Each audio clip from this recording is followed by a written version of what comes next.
So good morning guys. तो चलिए start करते हैं आज के यानी कि 10 फरवरी के इंपॉर्टेंट करंट अफेयर्स को। तो आज का सबसे इंपॉर्टेंट प्रश्न ये रहा आपके सामने।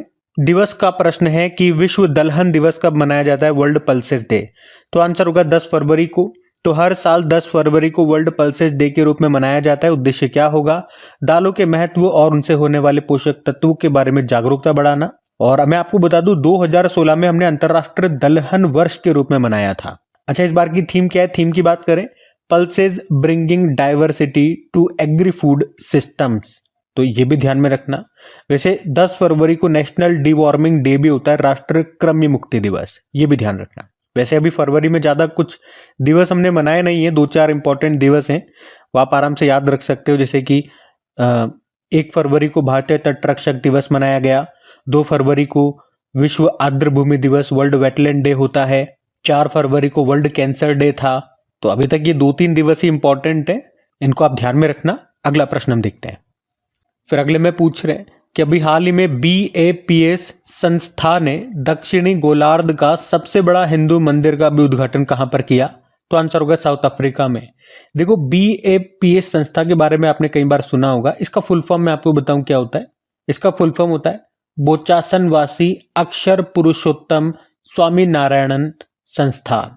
तो ये संस्था स्वामी नारायण संप्रदाय के भीतर एक हिंदू संप्रदाय है, जिसके अनुयायी भगवान स्वामी नारायण को पर ब्रह्म मान करके उनकी उपासना करते हैं। इन्होंने कई सारे मंदिर बनवाए। जैसे कि भारत में अगर बात करें तो एक बड़ा फेमस मंदिर है दिल्ली में, अक्षरधाम मंदिर, यमुना नदी के तट पर है, वो इन्होंने ही बनवाया। और भी कई सारे मंदिर हैं। एक तो पिछले साल न्यूज में भी था, एक मंदिर आपने पढ़ा होगा, यूनाइटेड अरब अमीरात के अबू धाबी में पहला हिंदू मंदिर बना था, जिसका उद्घाटन खुद प्रधानमंत्री नरेंद्र मोदी ने किया था। वो BAPS संस्था ने ही बनाया था। BAPS हिंदू मंदिर पढ़ा था इस तरह से हमने, ठीक है। तो अभी हम पढ़ रहे हैं कि इन्होंने ही दक्षिणी गोलार्ध यानी कि साउथ हेमिस्फेयर का जो सबसे बड़ा हिंदू मंदिर है वो बनाया है। कहां पर? जोहान्सबर्ग, साउथ अफ्रीका में। ये आपको ध्यान रखना है। अब साउथ अफ्रीका की बात है तो साउथ अफ्रीका ले चलता हूं, लेकिन उससे पहले जैसे यहां पे हमने मंदिर की बात की, तो इसी तरह से कुछ और मंदिर जो अभी न्यूज में रहे थे करंट अफेयर्स में, वो मैं आपको रिवाइज करवाऊं। तो एक याद रखना, दुनिया का सबसे बड़ा रामायण मंदिर ये कहां पे बन रहा है? बिहार में। बोला गया था 2025 तक बन जाएगा। मंदिर संग्रहालय बनेगा उत्तर प्रदेश के अयोध्या में। प्रधानमंत्री नरेंद्र मोदी ने मध्य प्रदेश में संत रविदास मंदिर की आधारशिला रखी थी। दुनिया का सबसे बड़ा धार्मिक स्मारक खुलेगा पश्चिम बंगाल में, यह वैदिक तारामंडल का मंदिर होगा। और विश्व का सबसे बड़ा अंतरराष्ट्रीय मंदिर सम्मेलन और एक्सपो ये वाराणसी में हुआ। तुंगनाथ मंदिर आपको उत्तराखंड में मिलेगा, रामप्पा मंदिर तेलंगाना में, कामाख्या देवी मंदिर आपको पता है असम में है, और कोणार्क सूर्य मंदिर को मिलेगा, भगवान सूर्य का मंदिर है कहाँ पे? उड़ीसा में, जिसे ब्लैक पैगोडा भी कहते हैं। उसके अलावा मोदी जी ने, जैसा कि मैंने आपको बताया, पिछले साल यूनाइटेड अरब अमीरात के अबू धाबी में BAPS हिंदू मंदिर का उद्घाटन किया था। और मोदी जी ने ही कहां पर दुनिया का सबसे बड़ा योग सेंटर स्वर्ववेद महामंदिर का उद्घाटन किया? वाराणसी। भारत के बाहर दुनिया का दूसरा सबसे बड़ा मंदिर बना था अमेरिका में। और PM नरेंद्र मोदी ने एशिया के दूसरे सबसे बड़े इस्कॉन मंदिर का भी उद्घाटन किया था नवी मुंबई में।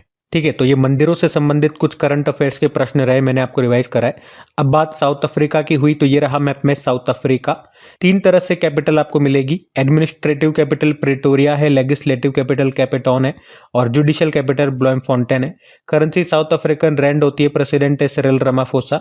अभी आपको पता है जो नवा ICC women's T20 world cup हुआ था 2024 यूनाइटेड अरब अमीरात में, न्यूजीलैंड ने जीत लिया था, साउथ अफ्रीका को हराया था। और जो पुरुषों का हुआ था वेस्ट इंडीज और अमेरिका में, उसमें भी साउथ अफ्रीका रनर अप रहा था, उसको भारत ने जीता था।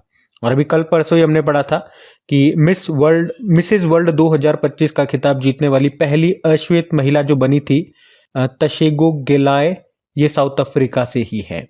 तो इन सब कारण से भी साउथ अफ्रीका भी न्यूज में था, ध्यान में रखना। अगला प्रश्न हम देखते हैं। फिर अगले में पूछ रहे हैं, हाल ही में भारत की पहली फेरेट रिसर्च सुविधा ये कहां पर शुरू हुई? तो आंसर होगा हरियाणा में। तो अभी हरियाणा के फरीदाबाद में भारत की पहली फेरेट रिसर्च फैसिलिटी का भी उद्घाटन किया गया। और फरीदाबाद में भी कहां पे? फरीदाबाद में जो translation health science and technology institute है, वहीं पे ये शुरू हुई है। अच्छा, यहाँ पे होगा क्या? तो जो भी संक्रामक रोग हैं जो कि एक दूसरे से फैलते हैं, उन पर यहाँ पे रिसर्च की जाएगी। वैक्सीन तैयार की जाएगी और उसका परीक्षण किया जाएगा, टेस्टिंग वगैरह की जाएगी यहीं पे।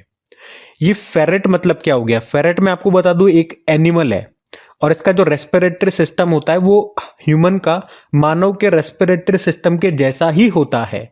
तो यहाँ पर जो भी रेस्पिरेटरी से संबंधित यानी कि श्वसन संबंधी जो भी बीमारियां होंगी, जो भी डिजीजेज होंगी, उनकी रिसर्च करने के लिए यहाँ पर इन फेरेट का इस्तेमाल किया जाएगा।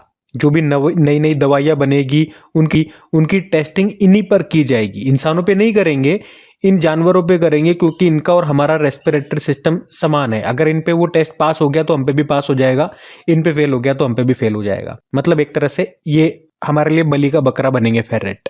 ठीक है, तो सिंपल सा याद रखेंगे, भारत की पहली फेरेट रिसर्च सुविधा कहां पर शुरू हुई है? हरियाणा में, हरियाणा के फरीदाबाद में। फरीदाबाद से याद आया कुछ? अभी सूरजकुंड मेला हमने पढ़ा था, कहां पे लगा? फरीदाबाद में। चलो हरियाणा भी मैं आपको लेकर के चलूंगा, शांति बनाए रखें। लेकिन उससे पहले भारत में और भी कई चीजों में पहली बार हमने चीजें पढ़ी है, फर्स्ट टाइम इन इंडिया और वर्ल्ड जो भी है, इस तरह के प्रश्न जो भी करंट अफेयर्स में आए वो मैं आपको रिवाइज कराता हूं। तो देखो, अगर आपसे पूछे कि देश के पहले CSIR मेगा इनोवेशन कॉम्प्लेक्स का उद्घाटन कहां पे हुआ था? मुंबई में। भाषिणी के साथ समझौता करने वाला पहला पूर्वोत्तर राज्य कौन सा बना था? त्रिपुरा बना था। नाइजर ये अफ्रीकी क्षेत्र का पहला देश बन गया जिसने आधिकारिक तौर पर पैरासियासिस को खत्म कर दिया है, जिसे रिवर ब्लाइंडनेस भी कहते हैं। पहला रायसीना मध्य पूर्व सम्मेलन ये भी हुआ यूनाइटेड अरब अमीरात के अबू धाबी में, जिसमें चीफ गेस्ट थे हमारे विदेश मंत्री Subrahmanyam Jaishankar. Tata steel hydrogen transport pipe विकसित करने वाली भारत की पहली कंपनी बन गई है। ग्रामीण क्रिकेट लीग शुरू करने वाला पहला राज्य बिहार बना। वर्ल्ड हेल्थ ऑर्गेनाइजेशन ने पहली बार इबोला वैक्सीन का ट्रायल किस देश में शुरू किया? युगांडा। DRDO ने किस IIT के साथ मिलकर भारत की सबसे बड़ी मेटल 3D प्रिंटिंग मशीन का अनावरण किया? IIT हैदराबाद। और चीन की बेल्ट एंड रोड इनिशिएटिव से बाहर होने वाला पहला लैटिन अमेरिकी देश बन गया पनामा। पहला वैश्विक न्याय, शांति और प्रेम शिखर सम्मेलन 2025 कहां हुआ? यूनाइटेड अरब अमीरात में। और अभी हमने पढ़ा मिसेज वर्ल्ड 2025 का खिताब जीतने वाली पहली अश्वेत महिला बनी तशोगे गेलाए, ये साउथ अफ्रीकी है। ठीक है, तो यहाँ पे पहली बार से संबंधित जो भी प्रश्न हुए वो हमने देखे। फर्स्ट टाइम जो प्रश्न होते हैं, फर्स्ट टाइम न्यूज वाले वैसे ही इंपॉर्टेंट होते हैं। अब बात यहाँ पे हरियाणा की भी हुई थी, तो ये रहा मैप में हरियाणा। कैपिटल चंडीगढ़ हो गई, मुख्यमंत्री नायब सैनी, गवर्नर है बंडारू दत्तात्रेय। यहाँ का स्टेट एनिमल हो गया ब्लैक बग, स्टेट बर्ड है ब्लैक फ्रैंकोलिन, स्टेट फ्लावर है लोटस और स्टेट ट्री है पीपल का।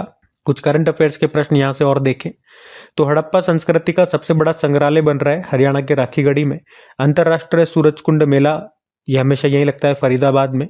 और अलग क्या है इसमें? अलग आपको ये याद रखना है कि अभी इसमें जो पार्टनर स्टेट था वो कौन सा था। चलो ये प्रश्न आपके लिए होमवर्क प्रश्न रखते हैं, कल परसों ही हमने पढ़ा, इसके बारे में बताइएगा। बाकी अंतर्राष्ट्रीय गीता महोत्सव 2024 या अंतर्राष्ट्रीय गीता महोत्सव कहाँ लगता है? कुरुक्षेत्र में। हरियाणा के गोरखपुर में बना उत्तर भारत का पहला परमाणु संयंत्र। हरित आवरण बढ़ाने के लिए वन मित्र योजना यहाँ शुरू हुई थी। भारत का पहला संविधान संग्रहालय आपको मिलेगा हरियाणा में, OP जिंदल यूनिवर्सिटी के परिसर। हर घर हर गृहिणी योजना शुरू हुई।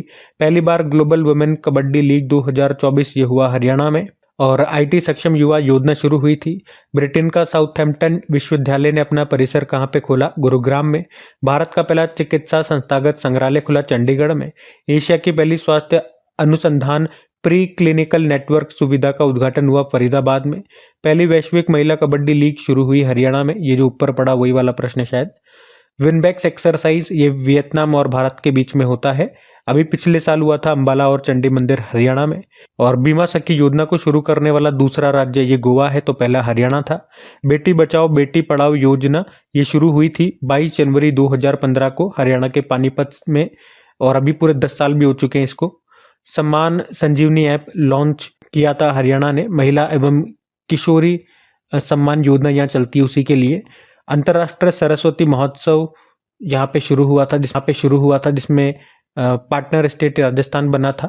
सूरजकुंड मेला ये मैंने अभी आपसे पूछा भी था ना, तो अभी 38वां संस्करण था, फरीदाबाद में हुआ। ये दुनिया का सबसे बड़ा क्राफ्ट मेला है, शिल्प मेला है, और इसमें थीम राज्य उड़ीसा और मध्य प्रदेश है। ठीक है, तो लगभग हरियाणा से 19 और इंपॉर्टेंट प्रश्न हमने यहाँ पे रिवाइज कर लिए, ध्यान में रखना। अगला प्रश्न देखते हैं। फिर अगले में पूछ रहे हैं कि उत्तर भारत का पहला हरित हाइड्रोजन संयंत्र की आधारशिला कहाँ पे रखी गई? तो आंसर होगा हिमाचल प्रदेश में। तो अभी हिमाचल प्रदेश के जो मुख्यमंत्री हैं सुखविंदर सिंह सुक्खू, इन्होंने हिमाचल के सोलन जिले के दभोटा में उत्तर भारत के पहले ग्रीन हाइड्रोजन प्लांट की आधारशिला रखे फाउंडेशन स्टोन रख दिया है।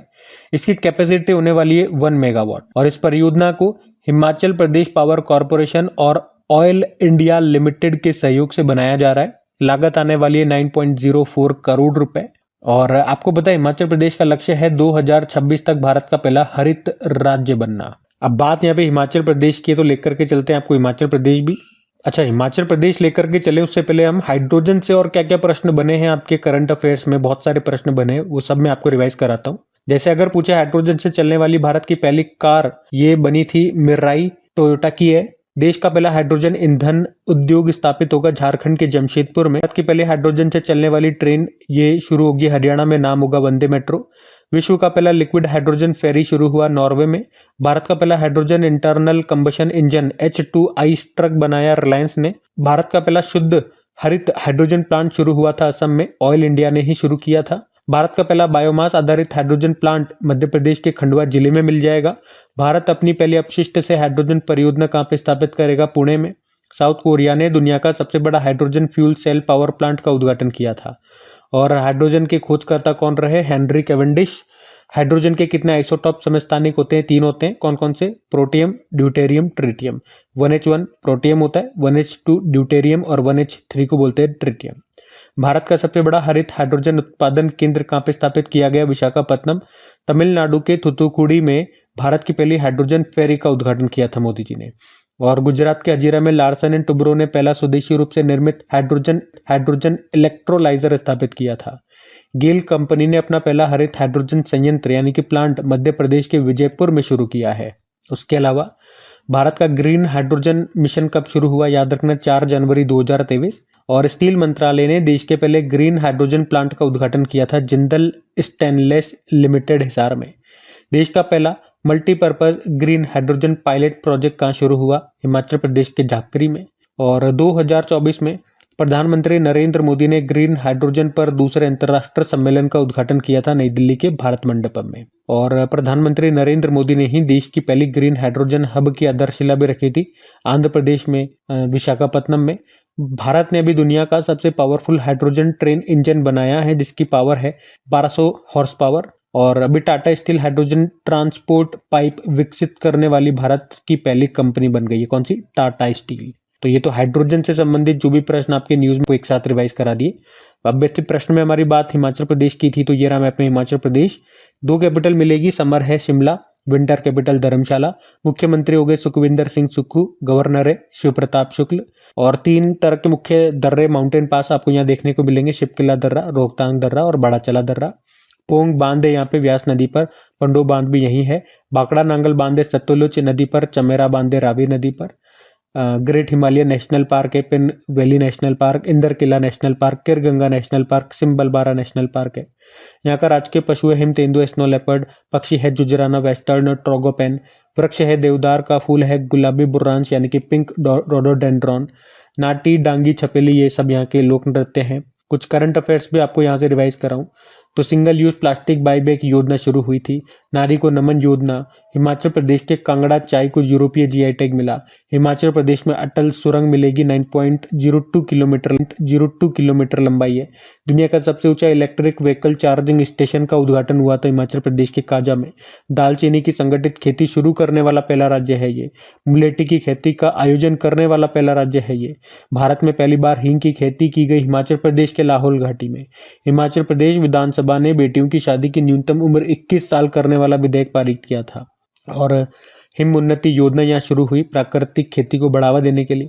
अभी टाइम मैगजीन ने 2024 के विश्व के सबसे महान स्थानों की सूची जारी की थी, उसमें से 3 भारत के हैं। उन 3 में से भी एक हिमाचल प्रदेश का। हिमाचल प्रदेश में नार बुटीक होटल, बाकी 2 हैदराबाद और मुंबई से हैं। उसके अलावा अभी वर्ल्ड पैराग्लाइडिंग चैंपियनशिप हुई थी भारत में हिमाचल प्रदेश में। पहली बार हिमाचल प्रदेश ने शून्यकाल 0 की परंपरा शुरू की। नशीली दवाओं के खतरे से निपटने के लिए यहाँ पे संकल्प पहल शुरू हुई थी। फ्लाइंग फेस्टिवल भी यहीं पे मनाया गया था। तो इन सब कारण से हिमाचल प्रदेश न्यूज में था, ध्यान में रखिएगा। अगला प्रश्न देखते हैं। और हाँ, सेशन अच्छा लगे, मेहनत अच्छी लगे तो प्लीज वीडियोस को सपोर्ट जरूर कीजिएगा। सबसे पहले तो आपने वीडियो को लाइक नहीं किया होगा तो वीडियो को लाइक ज़रूर कीजिए। अपने दोस्तों के साथ में स्टडी ग्रुप में एक बार वीडियो को शेयर ज़रूर कीजिएगा, ताकि इसी तरह का कंटेंट आपको रेगुलर मिलता रहे। और रेगुलर इसकी PDF अपलोड हो जाती है कहाँ पे, अपने टेलीग्राम चैनल पे, जिसका लिंक डिस्क्रिप्शन बॉक्स में है। और वैसे तो मैंने कल भी आपको बता दिया था, एक बार फिर से बता दूं कि जनवरी मंथ अभी खत्म हो गया ना, 2025 से स्टार्टिंग से हम अब क्या कर रहे हैं, जो सुपर फास्ट रिवीजन हमने स्टार्ट किया था। पिछले साल तो हमने स्टार्टिंग से नहीं स्टार्ट कर पाए थे तो इतना मज़ा आया नहीं, लेकिन इस बार हम स्टार्टिंग से स्टार्ट कर रहे हैं। पिछली बार तो शायद सितंबर, अक्टूबर, नवंबर के आसपास से शुरू किया था। इस तरह का कंसेप्ट लेकर के आए थे, वन लाइनर रिवीजन वाला। तो अभी जनवरी से स्टार्ट कर दिया है, तो जनवरी अभी खत्म हो गया है। आप लोगों ने डेली करंट अफेयर्स पढ़ा होगा, वीकली मंथली पढ़ लिया होगा, तो अब बिल्कुल फाइनल आप रिवीजन कर लो, cut to cut. One liner revision होता है, क्वेश्चन आएगा, आंसर आएगा, क्वेश्चन आएगा, आंसर आएगा। पूरा मंथ फिर से आपके आंखों के आगे से निकल जाएगा। और अगर आपको लगता भी है, और लगना भी चाहिए वाकई, कि मेरे को पूरा मंथ अच्छे से आता है, तो उसे एक टेस्ट की तरह लेना, पेन और पेपर लेकर के बैठना और देखना कितने में से कितने क्वेश्चन आपके रॉन्ग निकलते हैं। वैसे निकलने नहीं चाहिए रॉन्ग, लेकिन निकलते हैं तो फिर उनको इंपॉर्टेंट समझ के याद कर लेना। ठीक है, अगले प्रश्न की ओर बढ़ते। फिर अगले में पूछ रहे हैं, अभी हाल ही में चर्चा में रही बैलिस्टिक मिसाइल नाम है एतेमाद और एंटी वॉरशिप क्रूज मिसाइल है गदर 380, इसका संबंध किस देश से है? तो आंसर होगा ईरान। तो अभी ईरान ने ही 2 मिसाइलों का परीक्षण किया, उनको लॉन्च किया।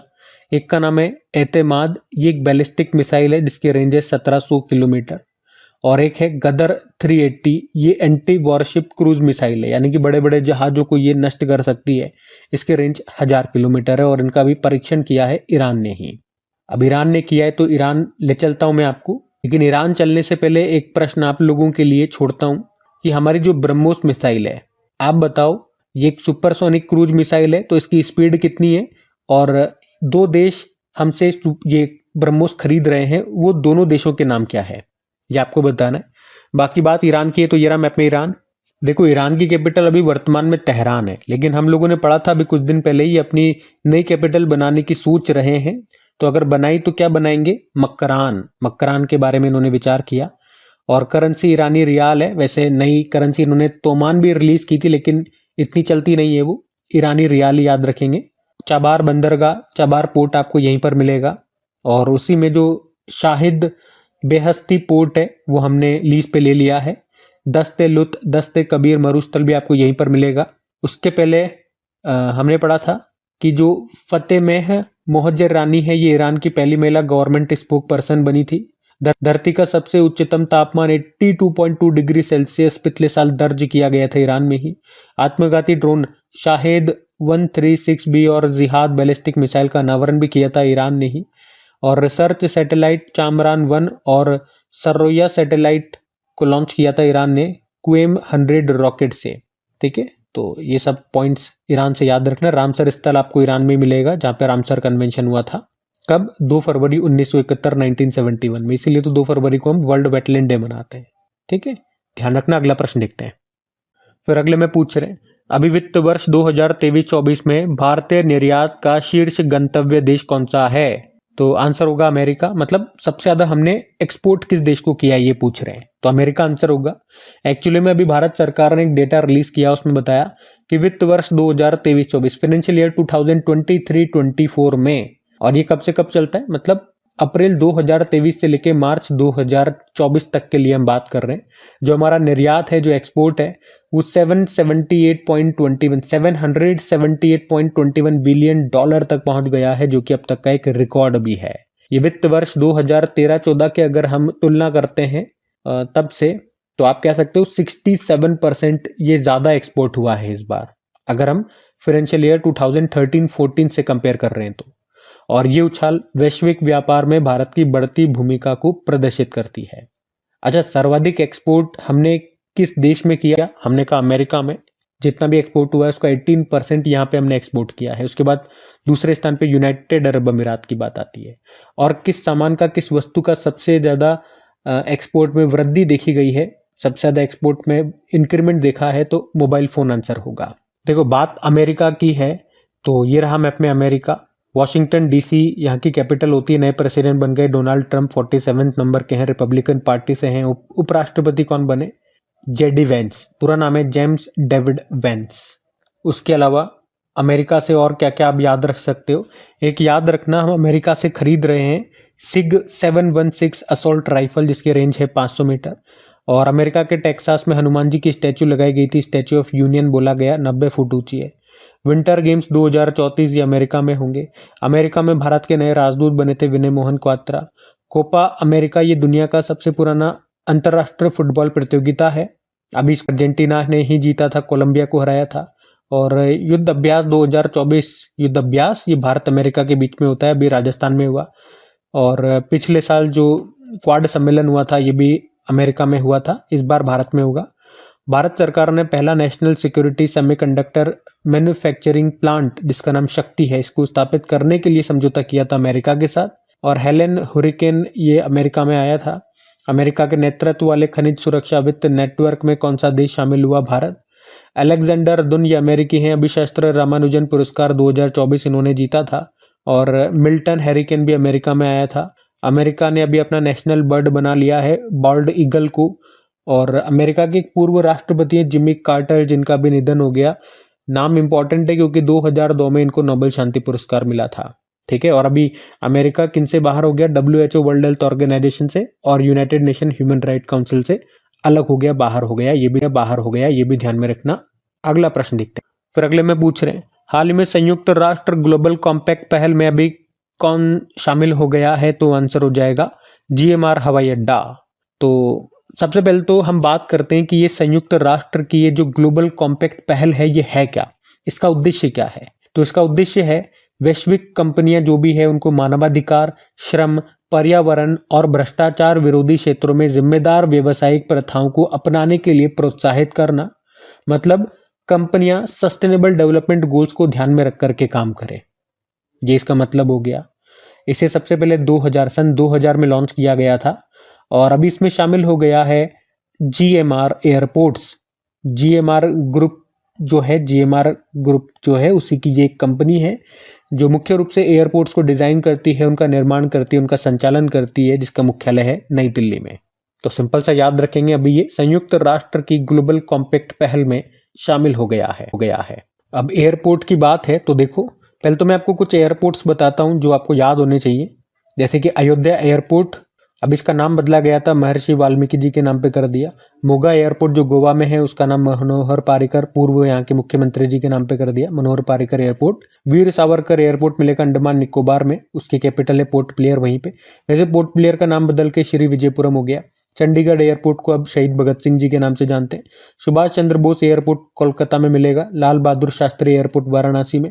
जेवर एयरपोर्ट नोएडा में। बाबा साहब अम्बेडकर एयरपोर्ट नागपुर में। केम्पेगौड़ा एयरपोर्ट बंगलुरु में है। चौधरी चरण सिंह एयरपोर्ट लखनऊ में है। और पुणे एयरपोर्ट का नाम संत श्रेष्ठ तुकाराम महाराज जी के नाम पे हो गया। उसके अलावा अभी zero waste to landfill award मिला था तिरुवनंतपुरम एयरपोर्ट को। उत्तर प्रदेश की पहली एयरलाइन बन गई शंख एयरलाइन। भारत के पहले self powered indoor air quality monitor का अनावरण किया गया था तिरुवनंतपुरम इंटरनेशनल एयरपोर्ट में ही, इसका नाम पवन चित्र हो गया। नागरिक उड्डयन मंत्रालय ने उड़ान यात्री कैफे को किस एयरपोर्ट पर लॉन्च किया? नेताजी सुभाष चंद्र बोस इंटरनेशनल एयरपोर्ट पे, जो आपको मिलेगा कोलकाता में। उद्देश्य था इसका, जो एयर पैसेंजर्स होते हैं उनको सस्ते में भोजन और पेय पदार्थ देना। 150 गंतव्यों को जोड़ने वाला देश का पहला हवाई अड्डा बन गया इंदिरा गांधी इंटरनेशनल एयरपोर्ट। और घरेलू मार्गों पर इन फ्लाइट वाईफाई इंटरनेट सेवाएं प्रदान करने वाली पहली भारतीय एयरलाइन बन गई एयर इंडिया। मुंबई के छत्रपति शिवाजी महाराज इंटरनेशनल एयरपोर्ट, ये भारत का पहला और दुनिया का तीसरा हवाई अड्डा बन गया, जिसे एयरपोर्ट काउंसिल इंटरनेशनल से हवाई अड्डा ग्राहक अनुभव के लिए लेवल 5 की मान्यता प्राप्त हुई थी। और अभी directorate general of civil aviation के प्रमुख बनाए गए फैज अहमद किदवई। और अभी हमने कल परसों ही पढ़ा था, अंतर्राष्ट्रीय वायु परिवहन संघ की रिपोर्ट के अनुसार भारत को वैश्विक घरेलू उड़ान भार रैंकिंग में पहले स्थान पर रखा गया है। ठीक है, तो ध्यान रखना ये सब। अगला प्रश्न देखते हैं। फिर अगले में पूछ रहे हैं कि अभी हाल ही में नेविगेशन सैटेलाइट मित्सुबिशी 6 को अभी किसने लॉन्च किया? तो आंसर होगा जापान ने। तो जापान की स्पेस कंपनी है जाक्सा, और इसी ने अभी ये मित्सुबिशी 6 सैटेलाइट को लॉन्च किया है, जो कि एक नेविगेशन सैटेलाइट है। किस रॉकेट से लॉन्च किया? H3 रॉकेट से। तो ये सैटेलाइट जापान का जो नेविगेशन सिस्टम है उसको और बेहतर बनाएगा। जैसे कि आपको याद होगा, अभी कुछ दिन पहले ही हम लोगों ने हमारा जो नेविगेशन सिस्टम है नाविक जिसको हम कहते हैं, उसको मजबूत करने के लिए हमने NVS-02 सैटेलाइट को लॉन्च किया था, याद है। और ये पॉइंट हमारे एग्जाम के लिए और ज्यादा इंपॉर्टेंट क्यों था, क्योंकि ये इसरो का 100वां मिशन था। याद आया होगा आपको, याद आया है तो अब आप मुझे बता दो उसे हमने किस रॉकेट से लॉन्च किया था, NVS-02 सैटेलाइट को। तो जिस तरह से अमेरिका का जो नेविगेशन सिस्टम है उसको हम GPS कहते हैं, रशिया का जो नेविगेशन सिस्टम है उसको ग्लोनास कहते हैं, चाइना के को बाइडू कहते हैं, भारत वाले को नाविक कहते हैं। उसी तरह से जो जापान का नेविगेशन सिस्टम है उसको QZSS कहा जाता है। अब बात यहाँ पे जापान की है, तो ये रहा मैप में जापान। देखो जापान की कैपिटल टोक्यो होती है, करेंसी है येन, प्रधानमंत्री शिगेरू इशिबा, यहाँ की संसद को कहते हैं डाइट। और यहीं पे आपको होक्काइडो द्वीप, होन्शु द्वीप, क्यूशु द्वीप, शिकोकू द्वीप, ये सब आपको यहीं मिल जाएगा। आपको याद होगा अभी भारत सरकार ने ग्रीन अमोनिया निर्यात के लिए पहला समझौता किया जापान के साथ। और जापान का जो मून मिशन है उसका नाम है स्लिम या मून स्नाइपर भी इसको कहते हैं। और इस मिशन के तहत जापान चंद्रमा पे पहुंच गया था और वहां पे पहुंचने वाला ये 5वां देश बना था। वैसे इसका संपर्क टूट गया, फिर इसने इसको बंद कर दिया था और इसकी जगह इसने हकुतो R2 एक नया अपना चंद्र मिशन लॉन्च करने की घोषणा की थी फॉल्कन 9 रॉकेट से। उसमें लैंडर का नाम रेजिलियंस है और रोवर है टेनेशियस। उसके अलावा एशियन गेम्स 2026 वाले जो 20वें नंबर के होंगे जापान में होंगे।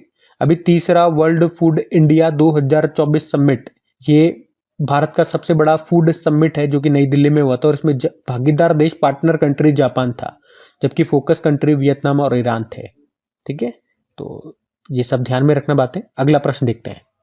फिर अगले में पूछ रहे हैं, अभी हाल ही में चर्चा में रहा कृत्रिम सूर्य आर्टिफिशियल सन जिसका नाम है ईस्ट, इसका संबंध किससे है? तो आंसर होगा चाइना से। तो अभी चाइना का ये आर्टिफिशियल सन है जिसका नाम है ईस्ट। और ये न्यूज में क्यों है? तो अभी इससे 100 मिलियन डिग्री सेल्सियस तापमान जनरेट हुआ और इसे पहली बार 1000+ सेकेंड्स तक बनाए रखा गया और ये एक रिकॉर्ड है। ईस्ट का फुल फॉर्म भी है एक्सपेरिमेंटल एडवांस सुपर कंडक्टिंग टोकामेक। मतलब जो चाइना का ये जो आर्टिफिशियल सन है इसमें अभी तापमान सेट किया गया 100 मिलियन डिग्री सेल्सियस तक का और उसे लगातार बनाए रखा गया 1000+ सेकेंड्स के लिए। ऐसा पहली बार हुआ, इतने ज्यादा तापमान को इतने लंबे समय तक पहली बार भारत में विश्व में बनाए रखा गया। कहाँ पे? चाइना में। अच्छा, इसी तरह से आपको याद दिलाऊं, साउथ कोरिया का भी एक आर्टिफिशियल सन है, उसका नाम स्टार है। उसके बारे में भी हमने पढ़ा था कि उसमें भी 100 मिलियन डिग्री सेल्सियस तापमान बनाए रखा था, लेकिन वो मात्र 20 सेकंड तक के लिए बनाए रखा गया था। तो अब ये कारनामा चीन ने किया, तो ले चलते हैं आपको चीन। ये रहा मैप में चाइना।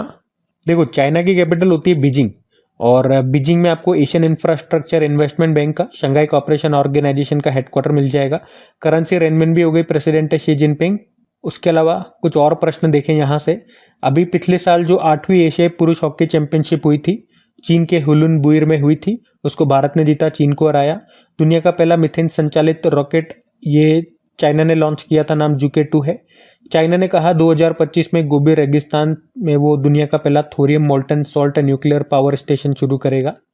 दुनिया की पहली high speed carbon fibre train बनाई चाइना ने।